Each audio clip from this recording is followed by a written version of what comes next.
Okay, so let's do this. That actually, one of the things that we're going to learn tonight, actually, it's about the importance of Torah study. It's going to be very religious tonight. No, I'm just kidding. You know how important it is to have Torah institution and actually to study Torah. You know, you guys know Rabbi Gordon, Alav Hashanah, used to be rabbi of Chabad Encino. So, you know, when he was a young kid, you know, his father was a rabbi in New Jersey. And then you talk about in 1940s. He became a rabbi in 1948 in New Jersey as a boy before he got married. He was a rabbi in New Jersey in 1942, in the middle of World War II. And then when he got married at 1948, previous Lubavitch Rabbi sent him to be a rabbi in New Jersey. So he wanted to put his kids, Rabbi Josh Gordon was born around then, you know. So he wanted to put them in a Jewish school, so he found a Jewish day school. So when the kid comes home, he says, "No, did you learn the Parshah? You know anything? Chumash?" He says, "We don't know Chumash." So he says, "What do you learn?" He says, "We learn about Yossi Pesi." Now, Pesi is the Yiddish, it's Hebrew, but you know the way the Ashkenazim say it. Pesi means foolish. Like, you know, petty in Hebrew means foolish. He says, "We learn about Yossi, the foolish one." He says, "What kind of story is that?" He says, "Well, you know, the teachers teach us the story of a Yossi that is very stupid and he always gets into trouble." So then he said, "What? I'm sending my kid and I'm paying tuition to know about, you know, these fictional stories that don't exist." So he goes to the principal and he says, "Listen, I'm paying tuition and I'm driving all the way to my kid here. Why don't you teach them Chumash?" So, you know, this is going back in the 40s when this place was a lot more reformed. Now you have time about a lot of, you know, religious institutions. So the teacher says, "What? Everybody's becoming a principal? Just let us run the school." Sounds very like the Democrats, right? We know what your kids need. Parents don't know anything, right? And the parents complain why they put this woke stuff in school. They said, "Don't tell us. We know how to teach your kids better." Anyways, basically, the rabbi was telling him, "Don't tell me how to teach your kids." So he got very upset. What he did, he took his kid out from that school and he called up a few kids from public school. And then he started actually a small yeshiva at home. Rabbi, sorry for being. No problem. He started a small school at home and he started teaching the kids, you know, Torah. So Rabbi Gordon writes down that actually the enthusiasm and the love that he got in the Torah was from his father that actually taught him. Now, what's the connection to this week's portion? You see, this week's portion we learn when Yaakov Avinu was coming, when Jacob was coming into Egypt, it says that Yehuda shalach lefanov. He sent Judah in front of him, right? Lehorot lefanov Goshna, to open the way for him in the city of Goshen. Now, what does that simply mean? Yaakov had to go to Goshen. He has no idea where Goshen is. He doesn't want to come into Egypt, you know, and not know where Goshen is. So sends Yehuda to find a way to send him. Our rabbis don't like that explanation only. They say Lehorot the fun of Goshen is dwelling funny, by the way. No, Anybody's smiling? So you gonna look like a clown or something? I'm smiling, so I'm happy to see Okay, you. good. I don't look like a clown, not yet? Never. Okay, good. And if you're a clown, you're the most pretty clown. No, most handsome. Not Most handsome. pretty is a Jewish girl. Boys are handsome. Don't let the public school infuse your brains. They mix up boys and girls. We come to this world confused, and the school makes us more confused. I'm serious. Instead of making us knowledgeable, they make us more confused. Public schools. Yeah. Anyway, so our rabbis learned that he actually sent Yehuda to open up like a yeshiva school that we study Torah. That's what he did. So see, already in Egypt, you know, they already had a study house, study hall, where they went and studied about God. And this is actually what kept the Jews going in Egypt. As you know, the tribe of Levi, right? Children of Levi, they were the main teachers of Torah and they taught them. So Rabbi Gordon actually connects this to the fact, you know, when the previous Lubavitch Rebbe came to the United States in 1940s, and when the Rebbe took over in 1950, when you go all over the world, you have so many, thank God now, yeshivas, Chabad houses, anywhere you go in the world, except in the Middle East, you know, maybe not. The Islamic country, even in Turkey, you have a Chabad house, you know that? But they're very, very quiet. Anywhere you go, you actually find a synagogue, a place that you can go and study Torah. This is what keeps our Judaism. You know, when the Rebbe turned 70 years old, so people wanted to give him a gift. There was only 100 Chabad houses in 1972 when the Rebbe turned 70. So they told him, "I want to give you a gift. What gift do you want?" So the Lubavitch Rebbe said, "Because I'm going into my 71st birthday, what I want is that you should make 71 new Chabad houses." It was a dream. No one ever believed that's going to happen. Within that year, they opened up 71 Chabad institutions. You know, the Rebbe passed away in 1994. and he's almost like, almost 30 years. When he passed away, we had only 1,000 something Chabad houses all over the world. Now, 30 years after he passed away, we have over 5,000 Chabad houses. It's crazy. The growth was a lot more after he passed away than during his life. But one thing we do know, guys, wherever you go, make sure that there's a yeshiva, there's a Hebrew school. This is what keeps us Jewish. Already in Egypt, they had places for us to study Torah. That's our second home, maybe our first home. Is that clear, guys, so far? That's number one thing that you learn. I'm with safe people, right? You're not going to beat me up. Guys, when I sent a message today, who was it? Somebody sent me a like. Was it Mr. Harunian? Who was it? Was it you? It was me. So he sent a like. I didn't see your message. No, I'm not on Instagram. I would have given you a like too. Okay, you have Instagram? Huh? I have Instagram, I just don't know how to use it. I'll follow you. Give me Instagram. It's David Loloyan. I do it right now. Sure. Just don't send me a message now. Pay attention. I'm just kidding. Okay, guys, going a little bit further. We're going to go to the other part. It's a very interesting part, actually, and I think it has a very big lesson for us. You guys know when Yaakov was passing away, they give the message to Yosef that your father is going to die. So it says that he took his 2 kids. Now, when you hear your father is dying, why would you take your 2 kids? He was very extremely sick. So Rashi brings an opinion because Yaakov is a great tzaddik, and if you get a blessing from a real tzaddik, it's as if God Himself is blessing you. I'm sure you'll hear it from your parents, grandparents. When a big Kabbalist comes, you run to get a blessing. Now you're talking about Yaakov, our father. He's about to die, so then if you don't get a blessing now, when you're going to get a blessing? So Yosef brings his 2 kids to him. So when he brings them, he actually wants to get a blessing. Who's the older boy of Yosef, people? Anybody knows the 2 names? His oldest boy was Menashe, the Jewish name Menashe, and then the second son was Efraim. So as you know, the right hand has more of an importance in Judaism. So he actually takes Menashe, his older son, on his left side, so it's on the right side of Jacob to give him a blessing.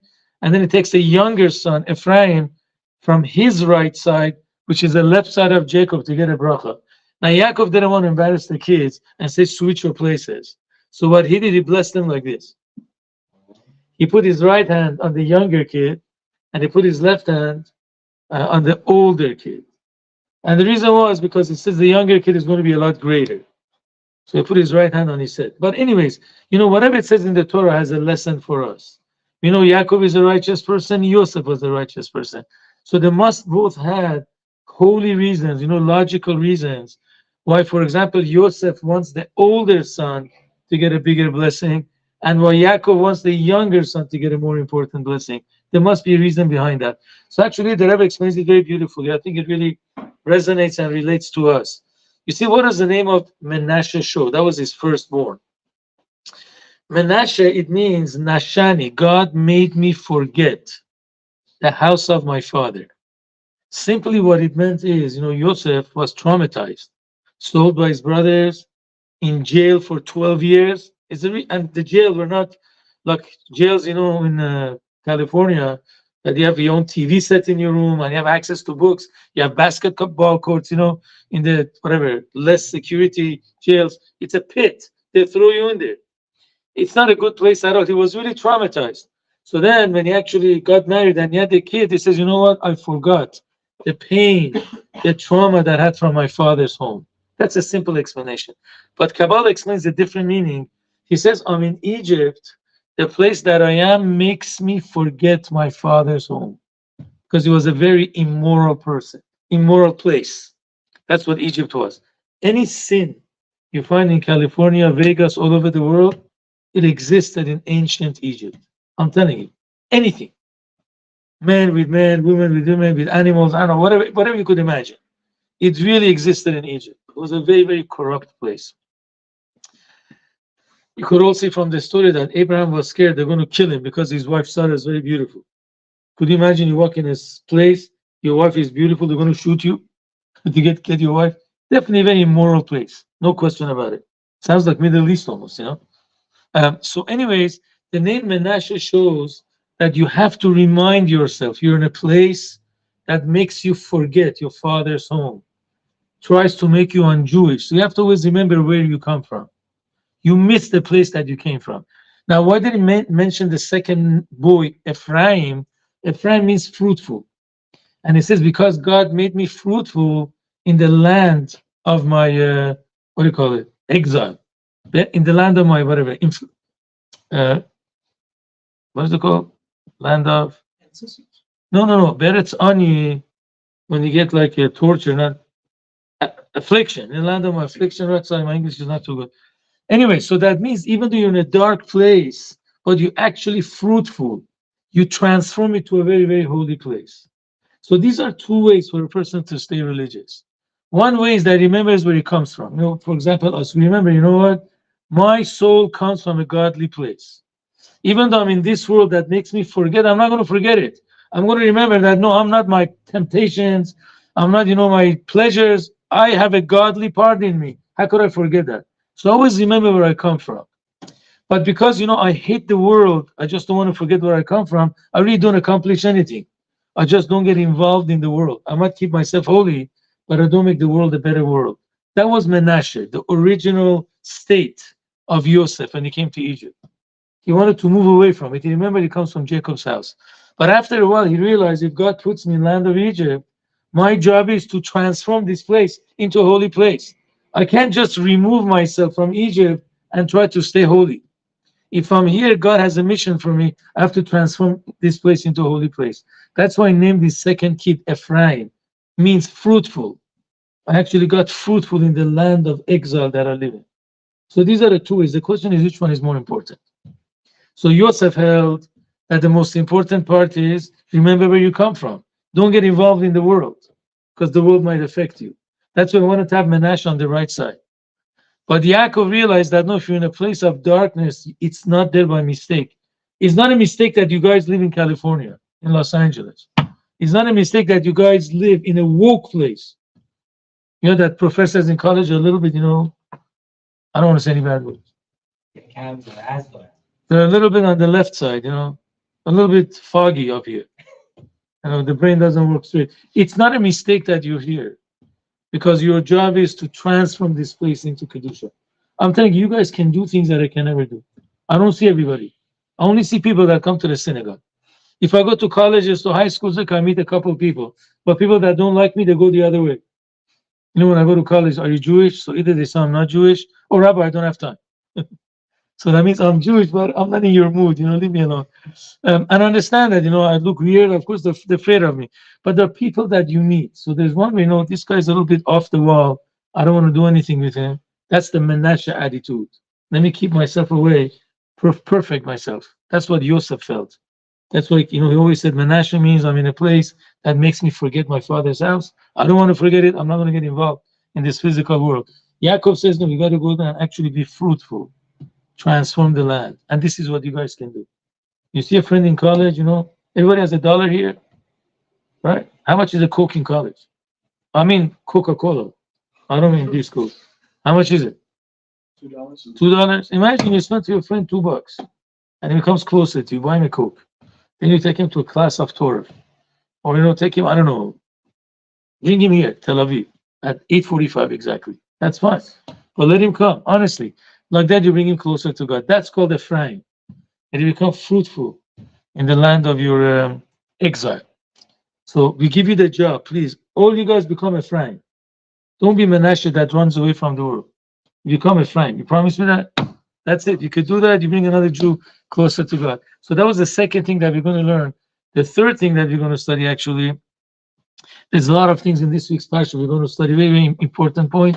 And I think after that, we're going to go eat. This week's Parshah, anybody went to synagogue this week? Or were you Shabbat afternoon? You went there? So when they showed the Torah, did you see how weird this Parshah is? Different? I don't remember. Okay, usually, how do you know where's the beginning of a portion? Has a space. Right? There is either a space of 9 empty letters when a new Parshah starts, or it goes to the new line. Parshat Vayechi is connected. Right after Vayigash, next word is Vayechi. There is no space at all. So this Parsha is called the closed Parsha. It's completely closed. Doesn't even start in the same line, 9 letters further, and for sure doesn't go to the next line. It looks like it's one Parsha. So it's called the closed Parsha. Now we know that Vaychi, this week's Parsha, is it's a separate Parsha from last week. So why is it put together? So Rashi brings a couple of explanations. One of the explanations that he brings is because Yaakov wanted to tell the kids when Mashiach is going to come. We actually find in the Torah that he tells his kid, come to me, I want to tell you what's happening in the future, at the end of the days. It says Bachrit Hayomim, but it doesn't say anything. Then he calls his kids again and he gives them a blessing. But he never tells them what's the end of the world. So why did he call them? So Rashi says that he actually called them to tell them Mashiach is coming, but God took away the knowledge from him. So he didn't know when Mashiach is going to come, he forgot. So since it was taken away from him, so he called the kids again and he gave him blessings. That's why this parsha was closed, because the knowledge of the coming of Mashiach was closed and hidden from Yaakov. All right? Now I'm going to ask you a question. Imagine you live in Egypt. Rabbi Sarun, you live in Egypt 3,300 years ago. How would you feel if your father Yaakov tells you, kids, I just want to tell you, Mashiach is not coming for the next 3,300 years? You wouldn't feel good. You would give up. What the heck? Why am I doing all these commandments for? I'm going to die anyways in exile. Let me go enjoy myself. Really? So what was Yaakov thinking that he wants to tell his kids, I'm going to tell you Mashiach is going to come in 3,300 years from now? They would give up. Especially they knew they're going to be enslaved, because it was told by God to Abraham they're going to be enslaved in Egypt. Why would Yaakov even do that? What was he thinking? So there's many explanations given. But one explanation we're going to go through actually is that Mashiach did not have to come in year of 2023. There were many times that Mashiach could have come. You know, there's a pasuk in the Navi that's a contradiction. One place it says Mashiach will come be'ita, at the proper time. And next to it, it says achishena, which means very quick, before its time. How could Mashiach come on its time and before its time? And the two words next to each other. So the Gemara says depends. If the world deserves the coming of Mashiach, he will come before its time, before the end time. If they don't deserve it, it's going to come at the end time. So it depends if you deserve it or not. But anyway, the Lubavitcher said many years ago, Mashiach is going to come because we deserve it. Because if God was going to bring it, if you don't deserve it, he could have brought it 1,000 years ago. Go ahead. I have a quick side question, Rabbi. Yeah. I heard somewhere that if every Jew in the world keeps the same Shabbat, then Mashiach will come. Either one or two. There's no argument in the Gemara here. That means Jews never kept Shabbat altogether. Yeah. It's unfortunate. One day, all keep Shabbat. Mashiach will come. Mashiach. It's either one Shabbat or two Shabbats. There's an argument in the Talmud itself. Oh. In the Babylonian Talmud says two Shabbats, and the Jerusalem Talmud says one Shabbat. That's very true. Rabbi, does that mean in a row or like two Shabbats? No, two in a row. Like for 2 weeks, you have to keep track. Yeah, and according to the Bavli. So couldn't they send like a widespread message, like in like 6 months? It would be impossible. They did it. No, they did it a few years ago. They did. Some Jews, they don't even connect to it. Unfortunately, They don't care. They don't know. They don't know to care. No? Anyways, so now let's go through to see Mashiach could have come a lot earlier. Now, if guys, you say the Oz Yashir every day, the ones that go to Shul, Oz Yashir, when they crossed the Red Sea, it says Moses and all the Jews sang. In that song, they say, Mikdash Hashem konenu yadecha. God, your hands will establish the temple. But God never established the temple. King Solomon established the temple. So the Medrash says if the Jews would have deserved it, they wouldn't make the golden calf. Moses would go into the land of Israel, and they would build the temple, and Mashiach would come. So at that time, when was the designated time for Mashiach to come? Not 3,300 years later. It was as soon as Exodus happens. They were in Egypt for 210 years. Yaakov lived there 17 years. So then you have maybe 193 years until Mashiach comes, when Yaakov is dying. So Mashiach wasn't coming 3,000 years later, but actually 193 years later. But even that, so that's what it was going to tell them. Mashiach is going to come in 193 years. But isn't that also depressing?